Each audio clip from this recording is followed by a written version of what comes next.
Hey there, I hope you've enjoyed this series so far as we've been discussing a sometimes scary topic of what you should do if you're facing losing your spouse or if you've already lost your spouse, especially as it relates to your financial well-being.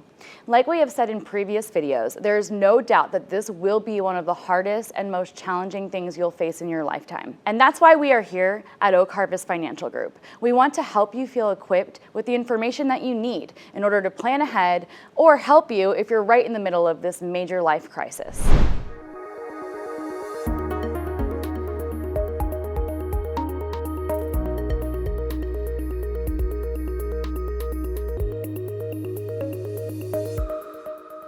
My name is Jessica Cannella, President and co-founder of Oak Harvest Financial Group. And if you haven't had a chance to watch our previous videos, please jump back in the series and watch our first two videos. It's gonna really lay the foundation for you and provide some background information for our video today. On today's video, we have a very special guest, Amy Zamikovsky, and Amy is an estate attorney. Amy has her own estate planning practice, and I've requested that Amy come on our channel today and discuss with us just the importance of having an estate plan in place, ideally proactively, preemptively before your spouse passes away. It can really eliminate a lot of the challenges that we see many of our clients who don't have an estate plan in place have to scramble with once they are in the midst of a major life change, such as losing a spouse. We all know that, with the exception of being financial planners as you and I are, that for a lot of people, planning ahead is not easy. It takes a ton of time, effort, discipline, and sometimes money to get things into place where you feel secure about your financial well-being, especially as it relates to your estate. But it is more than worth it, and I solemnly believe that. And the reason is, you are doing this for the sake of your surviving spouse. You, by doing a little bit of estate planning, you're able to help prepare your spouse to be able to deal with what's really important, which is the grieving process and navigating murky waters as we deal with family. If you have adult kids and now their parent is deceased, and really having the time that is needed to let the full gravity of that situation pass. And we know that that can take a lot of time. And in the interim, if your financial well-being is not being addressed, time tends to compound issues as it relates to estate and financial planning. Being proactive is going to be your biggest asset when it comes to planning, is to approach the topic that can be uncomfortable. We're talking about our own mortality, the death of our spouse, the death of our child's parent, and it's not easy to have the conversation. And it's not, by not having the conversation, it surely won't make it easier once you're in the midst of that emotional state, because now we've got all of these other aspects at play, and we know that, maybe you don't know, but I'm here to tell you that you should never make a giant financial decision when you are under emotional duress. We've seen that go awry when people just feel panicked and emotional, and then next thing you know, they're buying a Corvette or selling a house, and they're not leaning on professionals to help get them through the life crisis. And if you can be proactive about your approach when it comes to financial planning and estate planning, you're going to remember that you have a plan. And that's going to afford you the time, again, to take care of the things that really matter when such a life crisis happens to your family. Well, I think we've heard enough from me. I really want to have Amy speak to where she can add some value around the estate planning conversation. So let's kick it off, and I'd like to formally introduce you to our Texas attorney who specializes in estate planning, Amy Zamikovsky. Amy, thank you so much for coming on film with me and being a part of our YouTube channel. We're so excited to hear the information that you have to share today. Thanks so much for having me. I'm excited to be here. All right, Amy, can you first walk us through a high level of what estate planning is? Estate planning is the process of anticipating and arranging the management and disposal of a person's estate during their life in anticipation of death or incapacitation. All right, Amy, so what I heard, I'm going to translate for Amy today. Not because you're difficult to understand, but because sometimes I think that there's an intimidation with attorneys in general and financial planners, very common. Professionals that know their craft think doctors, attorneys, financial planners, and they tend to speak so high level that it gets a little bit mixed in translation of what is actually do the viewers need to hear. And so correct me as we go throughout if I'm not on the right page. But what I just heard you say is that in a nutshell, estate planning is really the process of getting all of your affairs in order. And that is in anticipation that one day you won't be here, or one day your spouse won't be here, or your elderly parents is another consideration. Estate planning goes a long way financially speaking in that regard. And I love what you said about incapacitation, because I think that that gets overlooked. You know, not only do we want to not think about our own demise, but I don't know that it's an occurring thought unless you're buying disability insurance and you're in the moment in your working years that you would think, oh my goodness, one day I may lose mental capacity to continue to manage the assets. And you could see how that would be, I mean, you've seen it in your practice, how that could be very dangerous for the surviving spouse, especially if you're not the one that's involved with managing your finances. Exactly. So back to you, Amy. Walk us through, like, why is it so important to have these plans in place? Estate planning is important for a multitude of reasons. Many people hear estate planning and they think, oh, it's just for rich people. But unless we really don't have any assets at all, estate planning is for everyone. Each and every one of us has an estate that will eventually have to be probated. So yes, estate planning applies to everyone, no matter how much money we have. Yeah, I think that word estate is where the rich people thought is coming, oh, it's my estate. But it is. I mean, a simple definition of estate is just of an estate is that it's everything that you own. It's your investment accounts, it's your bank account, checking account, your property, your family members that are going to reap the rewards of your estate or be stuck with a horrible situation. We've seen it work out that way too. And so just again, having these plans in place and really being proactive about meeting with an estate attorney is the secret sauce, I believe, to avoiding some of the turmoil that can happen when you don't have a plan in place, no matter the size of your estate. Unfortunately, many people don't understand that even if they haven't personally done any estate planning, they already have an estate plan in place, and that's been provided for them by their state's legislature. That's terrifying. It really is, because only we know where our assets should go and who we want to take care of us. And then you have states like California, when you hear about all these celebrities and all, guys, this is very important, but across state borders, estate planning really needs to be handled with your local estate attorneys. Amy can provide references. She is highly networked, but Amy's services are available only here in our home state of Texas. So Amy, I've given you a shameless plug and mentioned that you can help viewers that are not local to Texas find other attorneys. And of course, if you are local to Texas and you like what Amy's had to say, she is still taking new clients. So why don't you tell our viewers where they could find you? Yes, you guys can reach me at my website. It's www.estateplansofTexas.com. And I'm super happy to answer questions. And I also offer free consultations. And I love meeting new people. And I'll be sure to link that in the description box so you have easy access to Amy's website. Because the laws are different in every single state. And that's why I'm giving the example of California. Most people would be in a much preferred situation if they had their own estate plan and had a say in what their wishes were for their property, their belongings, their investments, their assets, versus leave that up to the state law. That sounds terrifying to me. And what more than often can happen is that the state becomes one of your major beneficiaries to your estate if you don't have this preemptively taken care of. And I'll take this opportunity to just really highlight that estate planning is handled on a state level. And so Amy provides services here in our home state of Texas, and she is very well networked. We have a large following. We service clients outside of the state of Texas, but specifically for estate planning under Amy's estate planning practice, and really any estate attorney, you have to find somebody local to your own state because the laws are going to be different. For instance, in Texas, we look to the different types of property in someone's estate and whether it's personal property or real property. Under Texas law, personal property passes very differently from real property. So the kind of property you have is very important. So is real property, is an example of real property like land? Yes, real estate. Okay, real estate. And then personal property would be more of like your assets? Yep, your things. Okay, perfect. And would investment accounts qualify under that? Yes. Okay. So any monies that you have, vehicles, belongings, any personal assets is a great way to make the distinguishment between personal and real property. Real property is land. Yep. Your home. Exactly. Okay.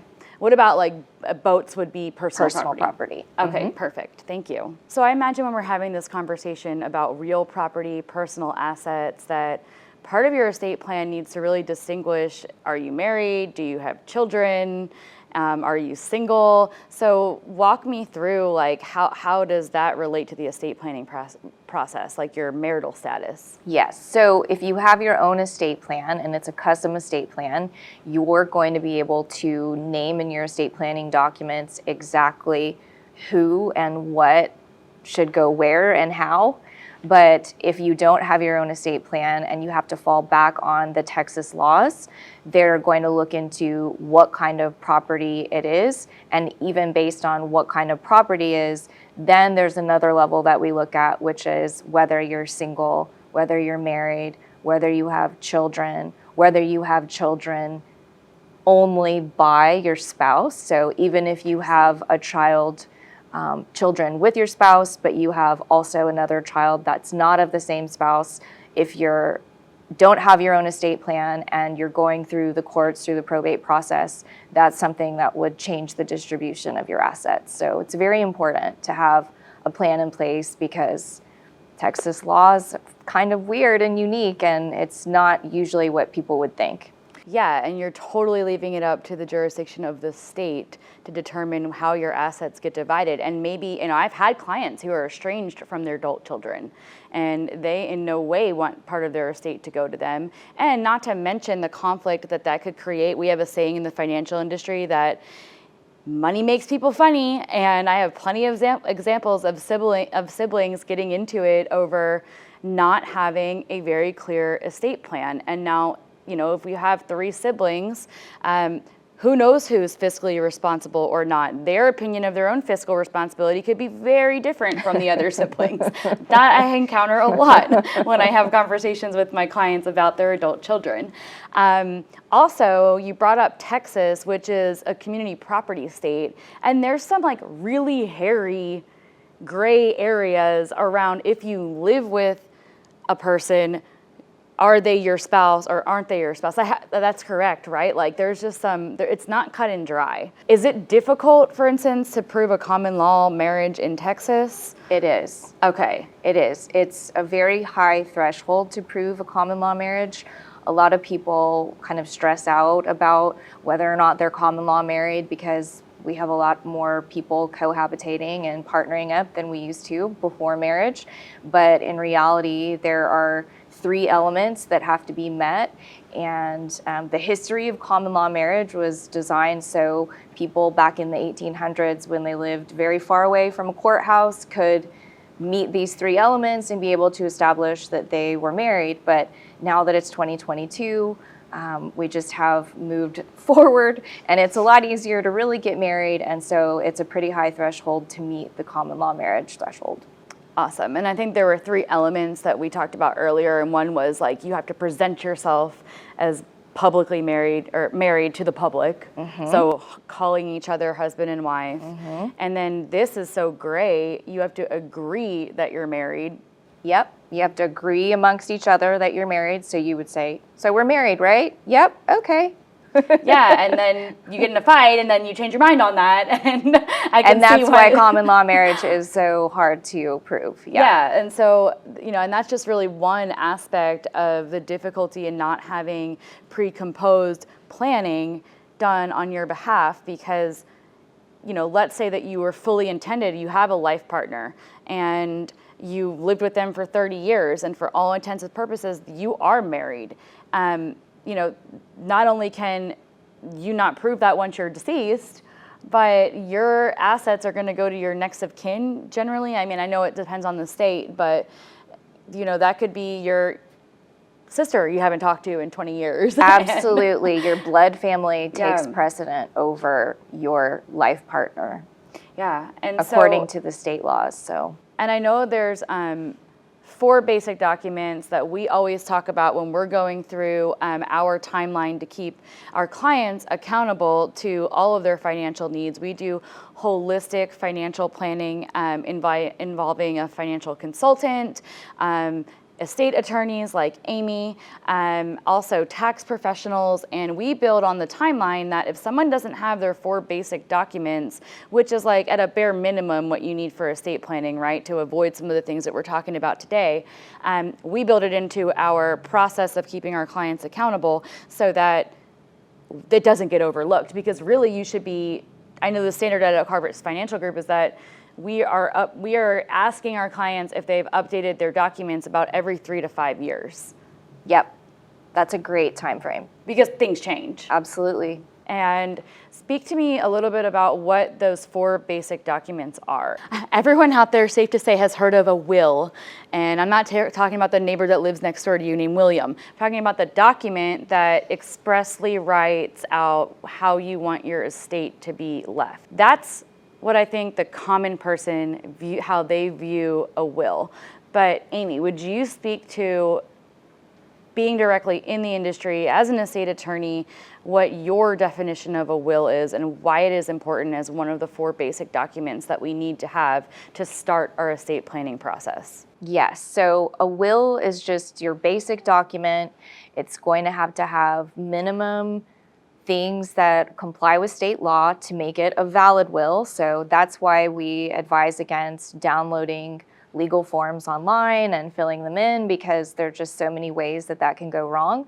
But a will is your basic sort of flagship estate planning document that will help a court understand what your wishes were about your belongings and your estate and who and how you wanted it distributed to upon your death. So is a will a really good place to start? Yes, a will is a good place to start, but I wouldn't execute a will and pat myself on the back and feel good like I had a full estate plan in place.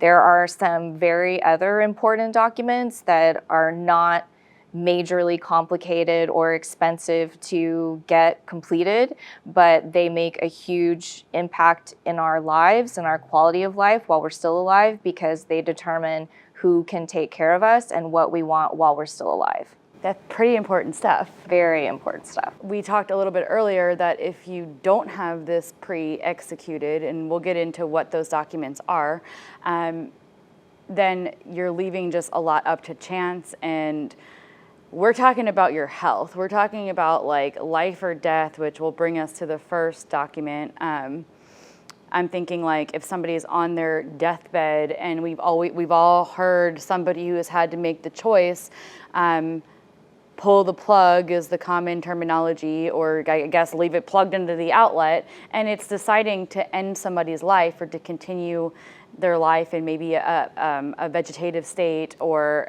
where there's not brain function happening, which is a huge decision. And so not having this paperwork preemptively prepared that says here are their wishes, I mean, we're talking about people having to make major decisions that they might feel ill-equipped to make. And so what is the document that would be able to prepare? Is that part of the will, or is that one of the other documents you're referring to? That is one of the other documents. It's called an advance directive or directive to physicians, and it lets us put down on paper what our wishes would be when we can no longer make those decisions for ourselves, and it's if we're in a terminal or irreversible condition. Okay, so that line, directive to physicians, translation, instructions for the doctor, taking the onus off of your family members to have to make that decision. Or I imagine you could nominate somebody like your husband or wife and have that in this document.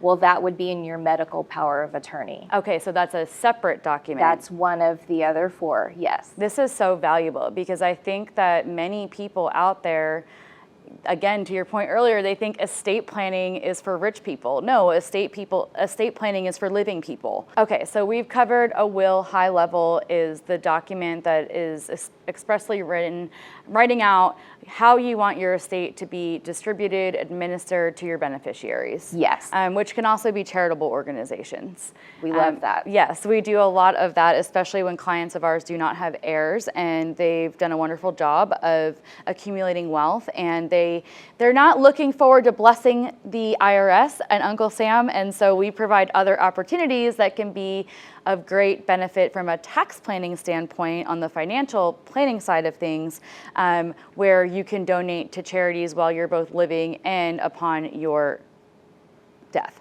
Getting back to the documents that we were discussing, so we've covered will. You've talked about the importance of having that medical power of attorney as an ancillary document to the will, and I think that it just clicked for me what the living will and will are. The living will is basically the instruction manual in English terms that is going to determine if you're still living. Again, our example of you being on life support or being plugged in, what is the end result if you are still living? How do you want to instruct your medical power of attorney, your family members, whoever you've nominated to make this type of decision, including the doctors? Yes. Okay.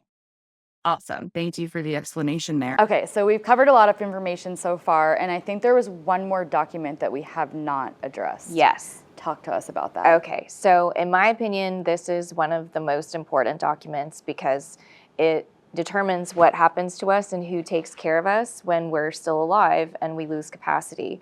So in Texas, we call it a declaration of guardian form. And Texas looks at your personhood as two halves. So you are a person, but you also have an estate. So thankfully, Texas has allowed us to break down guardianship into two halves. So you could name two different people to be your guardians. You could name one person to be the guardian of your person and a completely different person to be the guardian of your estate. Or you could name the same person, but oftentimes it's not the same person who's, your loving caretaker as who's also very good with money or that you would trust, with your financial affairs. So just depending on who's in your life and who's qualified to do what, Texas really has kind of nailed it and breaking it down and letting us decide who we want in those different roles. Okay, wonderful. Thanks for explaining that. A good example of that is maybe somebody that has Alzheimer's and becomes no longer able or is deemed like mentally incapable of making financial decisions, of completing maybe daily activities of life to include like bathing themselves, feeding themselves. That would be your example of the divide. And I've never even heard the term personhood before. That sounds very legal. But that would be like your actual physical person. Yes. Who do you want to make those type of decisions? And then the second half of that is, like you said, you might not want your caretaker to also make the checks out to pay in-home healthcare nurses to come in, or to gift money to your favorite charitables, or to place stock trades. Yes. It could be anything. Yeah, make sure that your RMD, your requirement of distribution, which has a 50% tax penalty, by the way, if you forget to send that check out, on your qualified accounts or your retirement monies, your IRAs. And so you're saying that with this document, while you're still living, it allows for somebody to take guardianship of not only your physical body, but also your financial personhood. Yes, we call it the guardian of your estate. Guardian of your estate. Okay, interesting. And so very quickly in summary, can you just refresh us on what we've talked about extensively about the will, and I think that that's more common knowledge for people, but really quickly just name the other 4 documents that are ancillary to the will that we recommend that everybody have in place. Yes, so it's very important, like we were just saying, to have your guardianship declaration in place. You're going to want to have your durable power of attorney in place with an agent that you implicitly trust to act on your behalf. You're going to want to have a medical power of attorney in place. Just as important, if not more important, to have our agent that we really trust in that capacity as well. And then our advance directive to physicians about what our wishes would be if we were terminal or an irreversible condition. So we've covered so much today, and I so greatly appreciate your time. And I think that we've created enough of a dialogue for people to start thinking about the question of, well, where do I begin with this? Because it is so much information. It could be overwhelming for the consumer or client, maybe people that are not clients of Oak Harvest Financial Group, and they're not being held accountable with a timeline of when these type of conversations need to happen. What would be your recommendation to our viewers of where is a good starting point with estate planning? Like, what is the action step that they could take? Sure. So if someone already has an estate plan in place, but they haven't looked at it in a few years, I would say, go over it again, consult another attorney and have them look it over. Many attorneys offer free consultations, and just make sure that it's still up to date and it matches your life circumstances. But if you don't already have any estate planning documents in place, the first thing I would do is pat myself on the back for thinking about where am I going to begin with my estate plan, because it is something that can be uncomfortable to think about, but we do have to, because we do it to protect our loved ones. So I would say the first thing I would do is start thinking about the things that I own, my property, the bounty of my estate, and start thinking about the people in my life and their different personalities and their strengths. And then I would start figuring out, okay, who would I want to take care of this for me? Who would I want to take care of that for me? Of course, I would recommend contacting an attorney who specializes in estate planning to get started, because that's what they do for a living, and they're very good at counseling. They call us attorney and counselors at law for a reason.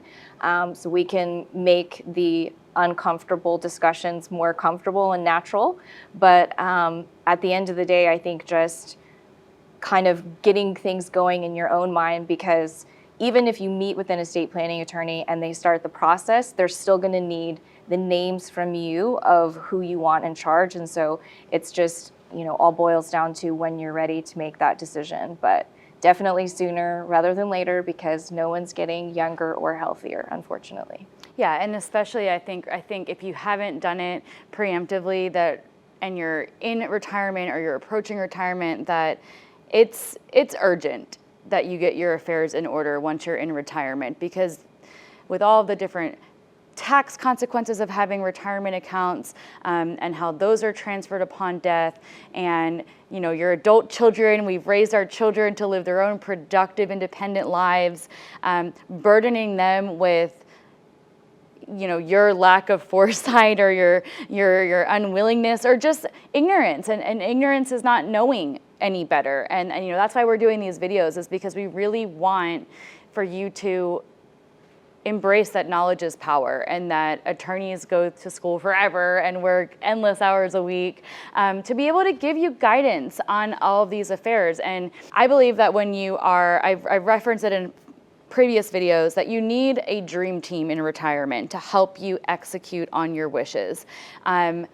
Retirement is a completely different stratosphere as it relates to your affairs. You've stopped working, you've stopped having earned income, and now it is time to live your best life in the second chapter, and also make sure that all your ducks are in a row, because in retirement, glad everyone is sitting down, but aging is a real component. And we start to really think about our own mortality as we age, and we raised our children to be independent adults, and really tackling some of these estate planning documents, at least as a basis to start, is going to eliminate a lot of the burden on your adult kids. And when you lose your spouse, or your spouse loses you, having a dream team, a financial advisor, an estate attorney, a tax professional, be it a tax attorney or a CPA, all working to the benefit of your family and upon your wishes, and being in communication with this dream team,